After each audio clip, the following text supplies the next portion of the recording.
ഈശോ മിശിഹായ്ക്ക് സ്തുതിയായിരിക്കട്ടെ. പ്രിയമുള്ളവർ, നമ്മൾ നോമ്പ് കാലത്തിൻ്റെ 7-ാം ഞായറിലേക്ക് നമ്മൾ അവസാനത്തേക്ക് അടുക്കുകയാണ്. ഇന്നത്തെ ഒന്നാം വായന പുറപ്പാട് പുസ്തകം 15-ാം അധ്യായം 1 മുതൽ 3 വരെയും 11 മുതൽ 15 വരെയും 20 മുതൽ 21 വരെയുമുള്ള വാക്യങ്ങളാണ് വായിക്കുന്നത്. അവിടെ ഈ പുറപ്പാടിൻ്റെ സമയത്ത് ചെങ്കടൽ കടന്നപ്പോൾ ചെങ്കടലിന് അത്ഭുതകരമായിട്ട് ദൈവം ആ വെള്ളത്തെ രണ്ടായിട്ട് വിഭജിക്കുകയും ഉണങ്ങിയ നിലത്തിലൂടെ ഇസ്രായേൽക്കാർക്ക് നടന്നു പോരാനായിട്ട് അവസരം കൊടുക്കുകയും അതുപോലെ അവരെ അന്വേഷിച്ച് വന്ന ഫറവോയുടെ പട്ടാളക്കാരെയെല്ലാം വെള്ളത്തിൽ നശിപ്പിക്കുകയും ചെയ്യുന്ന ആ സംഭവത്തിന് ശേഷം അവരെല്ലാവരും കൂടി കർത്താവിനെ സ്തുതിക്കുന്ന ഒരു കാര്യമാണ് നമ്മൾ കാണുന്നത്. മോശയും ഇസ്രായേൽക്കാരും കർത്താവിനെ സ്തുതിച്ചുകൊണ്ട് ഈ ഗാനം ആലപിച്ചു. കർത്താവിനെ ഞാൻ പാടി സ്തുതിക്കുമെന്തെന്നാൽ അവിടുന്ന് മഹത്വപൂർണ്ണമായ വിജയം നേടിയിരിക്കുന്നു. കുതിരയെയും കുതിരക്കാരനെയും അവിടുന്ന് കടലിലെറിഞ്ഞു. കർത്താവിൻ്റെ ശക്തിയും സംരക്ഷകനുമാകുന്നു. അവിടുന്ന് എനിക്ക് രക്ഷയായി ഭവിച്ചിരിക്കുന്നു. അവിടുന്നാണ് എൻ്റെ ദൈവം, ഞാൻ അവിടുത്തെ സ്തുതിക്കും. അവിടുന്നാണ് എൻ്റെ പിതാവിൻ്റെ ദൈവം, ഞാൻ അവിടുത്തെ കീർത്തിക്കും. പിന്നെ അവസാനം പറയുന്നൊരു കാര്യമുണ്ട്. മിറിയാമെന്ന് പറയുന്ന മോശയുടെയും അഹ്റോൻ്റെയും സഹോദരി. അപ്പോൾ പ്രവാചികയും അഹ്റോൻ്റെ സഹോദരിയുമായി മിറിയാം തപ്പ് കയ്യിലെടുത്തു. സ്ത്രീകളെല്ലാവരും തപ്പുകളെടുത്തു. നൃത്തം ചെയ്തുകൊണ്ട് അവളെ അനുഗമിച്ചു. മിറിയാം അവർക്ക് പാടിക്കൊടുത്തു. കർത്താവിനെ പാടി സ്തുതിക്കുമെന്തെന്നാൽ അവിടുന്ന് മഹത്വപൂർണ്ണമായ വിജയം നേടിയിരിക്കുന്നു. കുതിരയെയും കുതിരക്കാരനെയും അവിടുന്ന് കടലിലെറിഞ്ഞു. ഇവിടെ നമ്മൾ ശ്രദ്ധിക്കേണ്ട 2 കാര്യങ്ങളുണ്ട്. ഒന്ന്, ഈ മിറിയാമിൻ്റെ കാര്യമാണ്. മിറിയാം എന്ന് പറയുന്ന ആരാണ്? യഥാർത്ഥത്തിൽ മിറിയാം മോശയുടെയും അഹ്റോൻ്റെയും സഹോദരിയാണ്. അപ്പോൾ സഹോദരി എന്ന് പറയുമ്പോൾ മോശയുടെ മൂത്തയാളായിരിക്കണം. കാരണം എന്താണ്? മോശയെ ഇങ്ങനെ നൈൽ നദീതീരത്ത് കൊണ്ടുപോയിട്ട് മോശയുടെ അമ്മ വയ്ക്കുമ്പോൾ കാവൽ നിൽക്കുന്നത് ഈ സഹോദരിയാണ്. അങ്ങനെയാണ് പിന്നെ ഫറവോയുടെ മകൾ അവിടെ കുളിക്കാൻ വരുമ്പോൾ ആ കുട്ടിയെ കാണുന്നതും എടുക്കുന്നതും ഇവൾ ഓടിച്ചെന്ന് പറയുന്നത് ഞാനൊരു എബ്രായ സ്ത്രീയെ വിളിച്ചുകൊണ്ട് വരട്ടെ എന്നൊക്കെ ചോദിച്ചു. അതുകൊണ്ട് തന്നെ നമുക്ക് ന്യായമായി ഊഹിക്കാം അവൾ മോശയെക്കായാലും ഒരു മിനിമം ഒരു 7 വയസ്സെങ്കിലും മൂത്തയാളാണ്. അപ്പോൾ മോശയ്ക്ക് 80 വയസ്സുണ്ട്, അവൾക്ക് 87 വയസ്സുണ്ടായിരുന്നിരിക്കും. അപ്പം ചുരുക്കത്തിൽ ആ മൂത്ത സഹോദരിയാണ്. അതുപോലെ ഒരുപക്ഷെ അഹ്റോൻ്റെയും മൂത്തയാളായിരുന്നിരിക്കണം. കാരണം എന്താണ്? അഹ്റോനും മോശയും 3 വയസ്സിൻ്റെ വ്യത്യാസമുള്ളൂ. അഹ്റോൻ 83, മോശയ്ക്ക് 80. അപ്പോൾ 3 വയസ്സുകാരിക്കോ സ്വാഭാവികമായിട്ടും ഒരു ഇങ്ങനെ ഫറവോയുടെ മകളോട് പറയാനൊന്നും പറ്റില്ല. അങ്ങനെയാണെങ്കിൽ അഹ്റോൻ്റെയും മൂത്ത സഹോദരി ആയിരിക്കണം. അതുകൊണ്ടാണ് വിശുദ്ധ ഗ്രന്ഥം വായിച്ച് നമുക്ക് മനസ്സിലാകും ആദ്യം മരിക്കുന്നത് മിറിയാമാണ്. മിറിയാം ശിക്ഷിക്കപ്പെടുന്ന കാര്യമൊക്കെ നമുക്കറിയാം. ഈ മിറിയാം യഥാർത്ഥത്തിൽ ആരായിരുന്നു? ഒരു പ്രവാചികയായിരുന്നെന്നാണ് പറയുന്നത്. അന്നത്തെ സമൂഹത്തിൽ സ്ത്രീകൾക്ക് സ്ഥാനമുണ്ടായിരുന്നു. പ്രവാചക എന്ന് പറയുന്ന ചെറിയ സ്ഥാനമല്ല. ആ പ്രവാചകയുടെ സ്ഥാനത്ത് നിന്നുകൊണ്ടാണ് അവൾ ബാക്കി എല്ലാവരും വിളിച്ചു കൂട്ടിയിട്ട് തപ്പുകൾ എടുത്തുകൊണ്ട് നൃത്തം ചെയ്തുകൊണ്ട് പാടാനായിട്ട് പ്രേരിപ്പിക്കുകയാണ്. എന്ത്? അവർക്ക് പാടിക്കൊടുത്തുകൊണ്ട് കർത്താവിനെ പാടി സ്തുതിക്കുന്നു. എന്തെന്നാൽ അവിടുന്ന് മഹത്വപൂർണ്ണമായ വിജയം നേടിയിരിക്കുന്നു. കുതിരയെയും കുതിരക്കാരനെയും അവിടുന്ന് കടലിലിറങ്ങി. നിങ്ങൾ ആ ഭാഗം വായിച്ചാൽ മനസ്സിലാകും.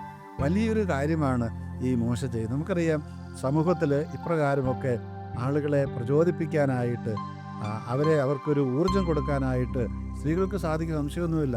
പ്രവാചകന്മാരാകാനായിട്ട് കഴിയും. ആ മോശയെ രക്ഷിച്ചതാണ്. യഥാർത്ഥത്തിൽ അവൾ ഭയങ്കര ബുദ്ധിമതിയായിരുന്നു. അതുകൊണ്ടല്ലേ ഓടിച്ചെന്ന് അവൾ ഫറവോയുടെ മകളോട് പറഞ്ഞു, ഞാനേ ഒരു എബ്രായ സ്ത്രീ വിളിച്ചുകൊണ്ട് വരട്ടെ. യഥാർത്ഥത്തിൽ അമ്മയെ തന്നെയാണ് വിളിച്ചുകൊണ്ട് വന്നത്, നമുക്കറിയാം.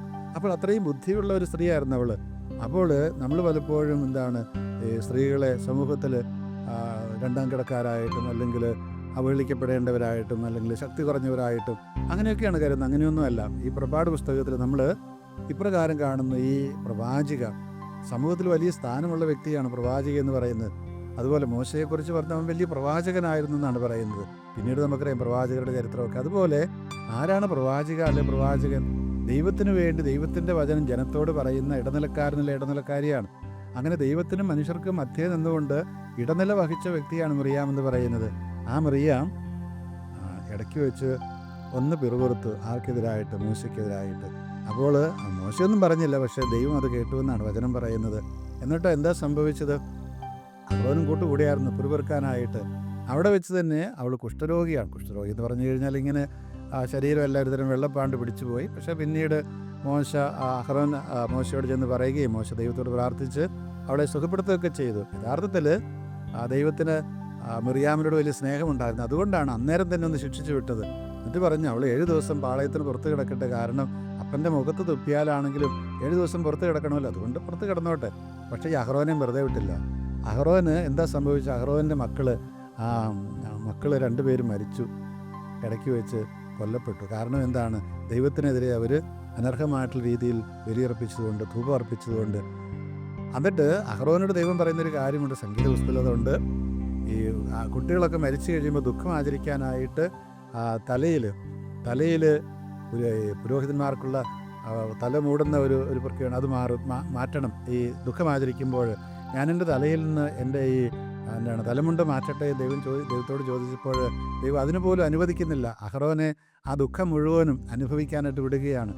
അവൻ്റെ മക്കളെ പ്രതി ഒന്ന് വിലപിക്കാൻ പോലും അവനെ അനുവദിച്ചില്ല. മാത്രമല്ല, പിന്നീട് കനാൻ ദേശത്തേക്ക് അവനെ പ്രവേശിപ്പിക്കുന്നത് പോലുമില്ല. അപ്പോൾ ഈ പ്രവാചകനായ അഹ്റോൻ പുരോഹിതനായിരുന്നു. പുരോഹിതൻ്റെ ദൗത്യം എപ്പോഴും വളരെ പ്രധാനപ്പെട്ടതാണ്.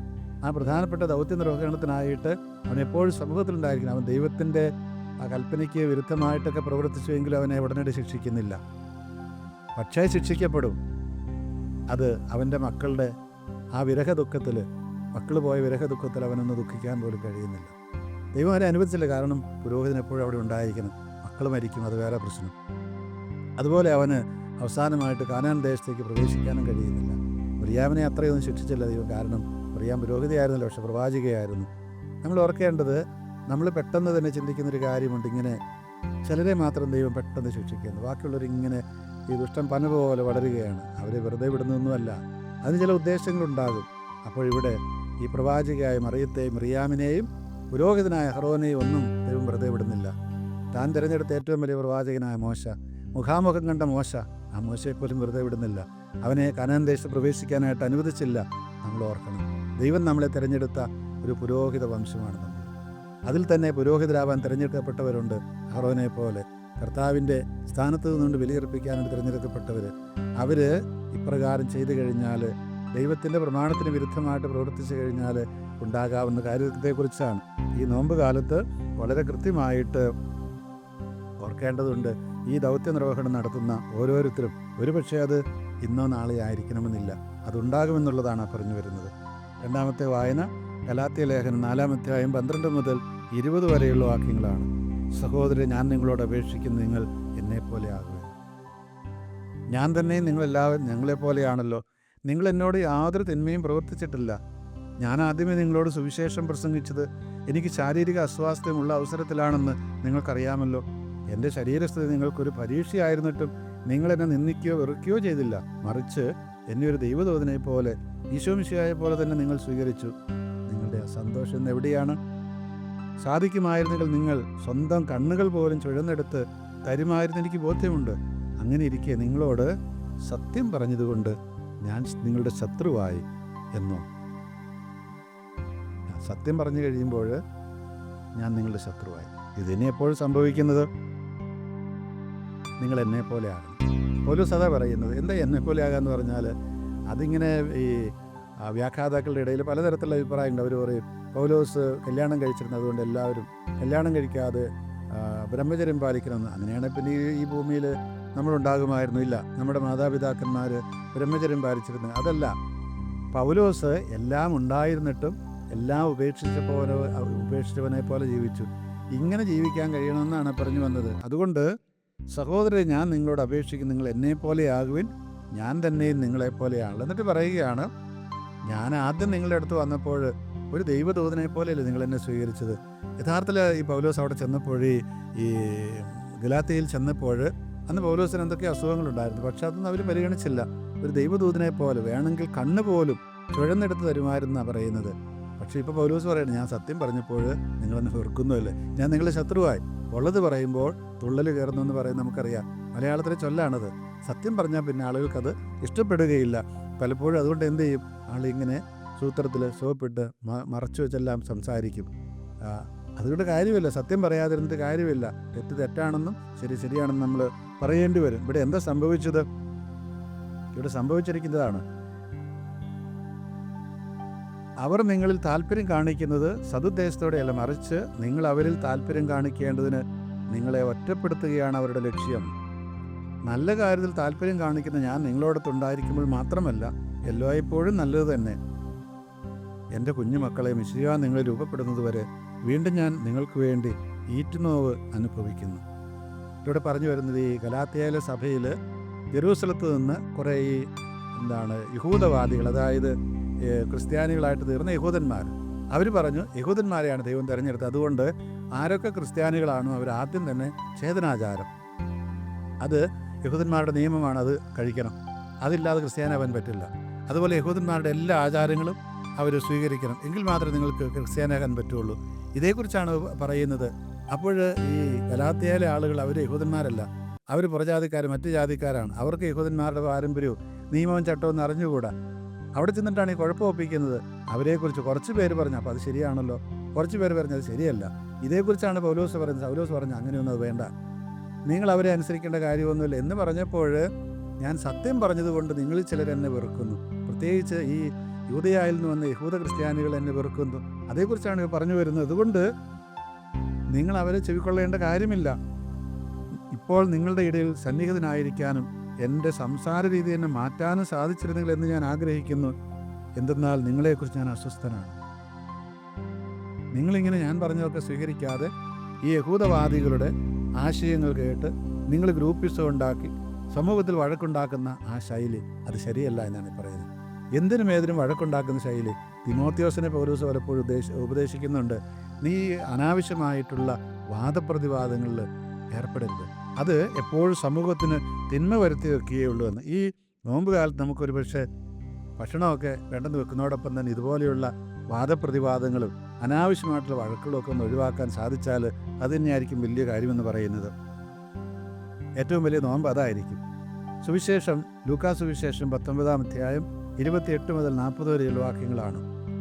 അവൻ ഇത് പറഞ്ഞതിന് ശേഷം ജെറൂസലമേക്കുള്ള യാത്ര തുടർന്നു. ഒലിവ് മലയ്ക്കരികെയുള്ള ബേത്ഫഗെ, ബഥാനി എന്നീ സ്ഥലങ്ങളെ സമീപിച്ചപ്പോൾ അവൻ 2 ശിഷ്യന്മാരെ ഇപ്രകാരം നിർദ്ദേശിച്ചയച്ചു: എതിരെ കാണുന്ന ഗ്രാമത്തിലേക്ക് പോകുവാൻ. അവിടെ ചെല്ലുമ്പോൾ ആരും ഒരിക്കലും കയറിയിട്ടില്ലാത്തൊരു കഴുതക്കുട്ടിയെ കെട്ടിയിരിക്കുന്നത് കാണും. അതിനെ അഴിച്ചുകൊണ്ടുവരിക. നിങ്ങളതിനെ അഴിക്കുന്നത് എന്തിന് ആരെങ്കിലും ചോദിച്ചാൽ കർത്താവിന് അതിനെക്കൊണ്ട് ആവശ്യമുണ്ട് എന്ന് പറയുക. അയക്കപ്പെട്ടവർ പോയി ഈശോ പറഞ്ഞതുപോലെ ചെയ്തു. പിന്നെ അങ്ങനെ പറഞ്ഞു പോവുകയാണ്. എന്നിട്ട് എന്താ സംഭവിക്കുന്നത്? ഈശോ അതിൻ്റെ മുകളിൽ കയറിയിരുന്നു. അവർ തങ്ങളുടെ വസ്ത്രങ്ങൾ കഴുതക്കുട്ടിയുടെ പുറത്ത് വിരിച്ചു. അവർ ഈശോ ഇരുത്തി. അവൻ കടന്നു പോകുമ്പോൾ അവർ വഴിയിൽ തങ്ങളുടെ വസ്ത്രങ്ങൾ വിരിച്ചു. അവൻ പട്ടണത്തോടടുത്ത് ഒലിവുമലയുടെ ചെരുവിന് സമീപത്തെത്തിയപ്പോൾ ശിഷ്യഗണം മുഴുവൻ സന്തോഷിച്ച് തങ്ങൾ കണ്ട എല്ലാ അത്ഭുത പ്രവൃത്തികളെയും പറ്റി ഉച്ചത്തിൽ ദൈവത്തെ സ്തുതിക്കാൻ തുടങ്ങി. കർത്താവിൻ്റെ നാമത്തിൽ വരുന്ന രാജാവ് അനുഗ്രഹീതൻ, സ്വർഗത്തിൽ സമാധാനം, അത്യുന്നതങ്ങളിൽ മഹത്വമെന്ന് അവർ ആർത്തു വിളിച്ചു. ഓശാനയെക്കുറിച്ചായി പറയുന്നത്. ഓശാന ഞായർ, അതായത് ഈശോ ഈ പട്ടണത്തിലേക്ക് പ്രവേശിക്കുകയാണ്. അപ്പോൾ അടുത്തുള്ള 2 ചെറിയ ഗ്രാമങ്ങൾ, അവിടെ ഒരു കഴുതക്കുട്ടിയെ കെട്ടിയിരിക്കുന്നത് കാണുമെന്ന് പറയുന്നത്. ഓക്കെ, ഈശോ നേരത്തെ തന്നെ പറഞ്ഞ് ഏർപ്പാടാക്കിയിട്ടുള്ള കാര്യമായിരിക്കും. ആരോടെങ്കിലും കൂട്ടുകാരുടെ അല്ലെ പരിചയക്കാരോട് പറഞ്ഞിട്ടുണ്ടാക്കിയാണ് ഞങ്ങൾ ഇന്ന ദിവസം അവിടെ വരും, ജെറൂസലത്തേക്ക് വരും. അപ്പോൾ എൻ്റെ ശിഷ്യന്മാരെ ഞാൻ പറഞ്ഞു വിടും, ഇന്ന സ്ഥലത്ത് കെട്ടിയിരിക്കുന്ന കഴുതക്കുട്ടി അവർ അഴിച്ചുകൊണ്ട് പോകാൻ തുടങ്ങുമ്പോൾ നിങ്ങൾ പറയണം, ആ കുഴപ്പമില്ല, അഴിച്ചുകൊണ്ട് പൊക്കോളാൻ പറയണം. അപ്പോൾ ഞാൻ ഇങ്ങനെയായിരിക്കും അവരോട് പറഞ്ഞു വിടുന്നത് എന്നൊക്കെ പറഞ്ഞിട്ടുണ്ട്. അതുകൊണ്ടാണ്, അല്ലാതെ ഒരാളുടെ തൊഴുത്തിലേക്ക് ചെന്ന് വേഗം ഒരു കഴുതക്കുട്ടിയെ അഴിക്കാൻ തുടങ്ങിയാൽ സമ്മതിക്കുമെന്ന് നിങ്ങളാരും വിചാരിക്കേണ്ട. അങ്ങനെ ഈ കഴുതക്കുട്ടി അഴിച്ചുകൊണ്ട് വരുന്നു. ആളുകൾ അവരുടെ വസ്ത്രങ്ങൾ കഴുതക്കുട്ടിയുടെ പുറത്ത് വിരിക്കുന്നു. ഈശോ അതിന്മേൽ കയറിയിരിക്കുന്നു. യെരൂശലേം പട്ടണത്തിലേക്ക് പ്രവേശിക്കുകയാണ്. ആളുകളെല്ലാം പുറകെ നടന്ന് വിളിക്കുകയാണ്: ഇവനാണ് ദാവീദിൻ്റെ പുത്രൻ, ദാവീദിൻ്റെ പുത്രൻ ഓശാന, അത്യുന്നതങ്ങളിൽ ഓശാന. അങ്ങനെ പറഞ്ഞുകൊണ്ട് വരികയാണ് അവർ. അത്യുന്നതങ്ങളിൽ മഹത്വം എന്നവർ ആർത്ത് വിളിച്ചു. ജനക്കൂട്ടത്തിലുണ്ടായിരുന്ന ചില ഫരിസേയർ അവനോട് പറഞ്ഞു: ഗുരോ, നിന്റെ ശിഷ്യന്മാരെ ശാസിക്കുക. അവൻ പ്രതിപദിച്ചു: ഇവർ മൗനം ഭജിച്ചാൽ ഈ കല്ലുകൾ ആർത്ത് വിളിക്കുമെന്ന് ഞാൻ നിങ്ങളോട് പറയുന്നു. അതായത് ഈ ഫരിസേയന്മാർക്കൊന്നും ഈശോ ഇങ്ങനെ ദാവീദിൻ്റെ പുത്രനായിട്ടോ രക്ഷകനായിട്ടോ ഒന്നും കാണാനായിട്ട് കഴിയുന്നില്ല. അവരുടെ ചിന്ത എന്താണ്? അവരുടെ അധികാരം പോകും. ഇങ്ങനെ ഒരാൾ വന്നു കഴിഞ്ഞാൽ ഈശോയെ കൊല്ലാൻ തന്നെ പിന്നീട് ആലോചിക്കുന്നത് എന്തുകൊണ്ടാണ്? കാരണം അവരുടെ അധികാരം പോകുന്നുള്ളത് കൊണ്ടാണ്. ദൈവാലയം മറ്റും റോമാക്കാരും അത് നശിപ്പിക്കും എന്നുള്ളത് കൊണ്ടാണ് അവർ യഥാർത്ഥത്തിൽ ഈശോയെ കൊല്ലാൻ ആലോചിക്കുന്നത്. അതുപോലെ ഈശോ വലിയ അത്ഭുതങ്ങളൊക്കെ പ്രവർത്തിക്കുമ്പോൾ ധാരാളം പേര് ഈശോയുടെ പിന്നാലെ പോകുന്നു. ഇവിടെ മറ്റൊരു ചിത്രം കൂടിയുണ്ട്. ഇങ്ങനെ ഈശോയുടെ പിന്നാലെ പോകുന്ന ആളുകളെ നോക്കിയിട്ട് യോഹന്നാൻ മാന്താനയുടെ ശിഷ്യന്മാർ ചെന്ന് പറയും: ഗുരോദേ, നിനക്ക് ജ്ഞാനസ്നാനം തന്നവനുണ്ടല്ലോ, അവൻ്റെ പിന്നാലെ നീ ജ്ഞാനസ്നാനം കൊടുത്തവൻ, ഈശോ എന്ന് വിളിക്കപ്പെടുന്നവൻ, അവൻ്റെ പിന്നാലെ എല്ലാവരും പോകുന്നു, ഞങ്ങൾ പോയി അവനെ ശാസിക്കട്ടെ. അപ്പോൾ ഈശോ പറഞ്ഞു: അങ്ങനെയല്ല, ഞാൻ ഇല്ലാതാകണം. അവനാണ് വളരേണ്ടത്. കാരണം എന്താണ്? അവൻ എനിക്ക് മുമ്പേ ഉള്ളവനാണ്. അവന് വേണ്ടി വഴിയൊരുക്കാൻ വന്നവനാണ് ഞാൻ. അവൻ്റെ ചെറുപ്പിൻ്റെ ഒരു വാറരിക്കാൻ പോലും ഞാൻ യോഗ്യനല്ല. ഞാൻ വെറുതെ ഇങ്ങനെ മരുഭൂമിയിൽ വിളിച്ചു പറയുന്ന ഒരു ശബ്ദമാണ്. ഈ ഫരിസേയന്മാർ അത്രയേ ഉണ്ടായിരുന്നുള്ളൂ. ഈ ദേവാലയത്തിലെ പുരോഹിതന്മാർ അത്രയേ ഉണ്ടായിരുന്നുള്ളൂ. ഞാനാകുന്ന പുരോഹിതനും ഒക്കെ അത്രയേ ഉള്ളൂ. ഈ യോഹന്നാൻ മാന്തനെ പോലെ ലോകത്തിൻ്റെ പാപങ്ങൾ വഹിക്കുന്ന കുഞ്ഞാട് വരുന്നു എന്ന് പറഞ്ഞ ആളുകളെ അങ്ങോട്ട് നയിക്കാനുള്ള ദൗത്യമാണ് തന്നിരിക്കുന്നത്. നമ്മളാകുന്ന ഈ ദൈവജനം, ഈ പുരോഹിത ജനം എന്തിനു വേണ്ടിയിട്ടാണ്? ഈ കർത്താവിനെ ചൂണ്ടിക്കാണിച്ചു കൊടുക്കാൻ വേണ്ടിയിട്ടാണ്. ലോകത്തിൻ്റെ പാപങ്ങൾ വഹിക്കുന്ന കുഞ്ഞാട്, ആ കുഞ്ഞാടിലേക്ക് എല്ലാവരെയും നയിക്കാൻ വേണ്ടിയിട്ടാണ്. പക്ഷെ ഇത് കാണുമ്പോൾ അസ്വസ്ഥരാകുന്ന ചിലരും നമ്മുടെ കൂടെ ഉണ്ടാകും. അപ്പോൾ നമ്മുടെ സ്ഥാനം പോകും, തീർച്ചയായിട്ടും പോകും. അപ്പോഴാണ് ഈശോ ഫരിസേയന്മാരോട് പറയുന്നത്, ഇവർ മൗനം ഭജിച്ചാൽ ഈ കല്ലുകൾ വിളിച്ചു പറയും. നിങ്ങൾ വിചാരിക്കരുത് ഇങ്ങനെ പറയുന്നവരെ അവരുടെ വായ് മൂടിക്കെട്ടാമെന്ന്. അങ്ങനെ ഈ കല്ലുകൾ പോലും അത് വിളിച്ചു പറയുമെന്ന് പറഞ്ഞ അർത്ഥം എന്താണ്? സകല ജനങ്ങളും ഇത് മനസ്സിലാക്കും, നിങ്ങൾക്ക് മാത്രമേ മനസ്സിലാവാത്തതുള്ളൂ. ഞാനാണ് രക്ഷകൻ എന്നുള്ള കാര്യം, ഞാനാണ് ദാവീദിൻ്റെ പുത്രൻ എന്നുള്ള കാര്യം നിങ്ങൾക്ക് മാത്രമേ മനസ്സിലാവാത്തുള്ളൂ. പ്രിയമുള്ളവർ, നമ്മൾ ഈ നോമ്പ് കാലത്ത് ഓർക്കണം, നമ്മൾക്ക് യഥാർത്ഥത്തിൽ ഈശോയുടെ വഴിയാണ് ശരിയായ വഴിയെന്ന് നമുക്ക് മനസ്സിലാകും. ഈശോയാണ് യഥാർത്ഥ രക്ഷകൻ നമുക്ക് മനസ്സിലാകും. ഈശോ ഈ ജെറൂസലം പട്ടണത്തിലേക്ക് കഴുതക്കുട്ടിയുടെ പുറത്ത്, കഴുതക്കുട്ടി സമാധാനത്തിൻ്റെ പ്രതീകമാണ്. അല്ലേ രാജാക്കന്മാർ പടയോട്ടം കഴിഞ്ഞ് വിജയികളായിട്ട് വരുമ്പോൾ കുതിരപ്പുറത്താണ് വരുന്നത്. ആ കുതിരകളുടെ കുളമ്പടി നിങ്ങൾ കേട്ടിട്ടുണ്ടാകും. അത് കേൾക്കുമ്പോൾ തന്നെ നമ്മുടെ ഹൃദയം ഇങ്ങനെ തുടിക്കും. അവരങ്ങനെയാണ് വരുന്നത്. ഇവിടെ വരുന്നത് എങ്ങനെയാണ്? ഇങ്ങനെ ഒരു വല്ലാത്ത സ്വരത്തിൽ കരയുന്ന ഒരു മൃഗം, യാതൊരു തല്ലിയാലും അടിച്ചാലും ഒന്നും ചെയ്യാലാത്തൊരു മൃഗം. അങ്ങനെയുള്ളൊരു മൃഗത്തിൻ്റെ പുറത്ത് കയറിയിട്ടാണ് ഇവൻ വരുന്നത്, രാജാവായിട്ട് വരുന്നത്. അതെന്തൊരു രാജാവാണ്! പക്ഷേ ഈശോയാകുന്ന രാജാവ് സമാധാനത്തിൻ്റെ രാജാവാണ്. അവൻ പടവെട്ടുന്ന രാജാവല്ല. അതുതന്നെയാണ് പിലാത്തോസിനോട് പറഞ്ഞത്, നീ രാജാവാണെന്ന് ചോദിച്ചപ്പോൾ ഞാൻ രാജാവ് തന്നെയാണ്, പക്ഷേ ഞാൻ ഈ ലോകത്തിൻ്റെ രാജാവല്ല, എൻ്റെ ലോകം ഐഹികമല്ല. തീർച്ചയായിട്ടും ഇന്ന് നമ്മളൊരു പക്ഷേ ഈ ലോകത്തിൽ സാമ്രാജ്യം സൃഷ്ടിക്കാനായിട്ട് ശ്രമിക്കുന്നത്. ഈ ലോകത്തിൽ സാമ്രാജ്യം സൃഷ്ടിക്കണം. അത് സ്നേഹത്തിൻ്റെ സാമ്രാജ്യം, സഹോദരത്തിൻ്റെ സാമ്രാജ്യം, കൂട്ടായ്മയുടെ സാമ്രാജ്യം, അതുപോലെ പങ്കുവയ്ക്കലിൻ്റെയും ക്ഷമിക്കലിൻ്റെയും മറക്കലിൻ്റെയും പൊറുക്കലിൻ്റെയും ഒക്കെ സാമ്രാജ്യമാണ്, വെട്ടിപ്പിടിക്കുന്ന സാമ്രാജ്യമല്ല. ഈ നോമ്പുകാലം നമുക്ക് അത്തരത്തിലുള്ള അവബോധത്തിലേക്ക് നമ്മളെ നയിക്കട്ടെ എന്ന് പ്രാർത്ഥിക്കുന്നു. എല്ലാവർക്കും മനോഹരമായിട്ടുള്ള വലിയ ആഴ്ച, അതുപോലെ തന്നെ ഈസ്റ്ററിൻ്റെ സമാധാനവും ശാന്തിയുമെല്ലാം ആശംസിക്കുന്നുണ്ട്. നിങ്ങളുടെ വ്യക്തിജീവിതത്തിൽ, കുടുംബജീവിതത്തിൽ, ഔദ്യോഗിക ജീവിതത്തിലെല്ലാം കർത്താവിൻ്റെ സമാധാനം ഉണ്ടാവട്ടെ. ഈശോ മിശിഹായ്ക്ക് സ്തുതിയായിരിക്കും.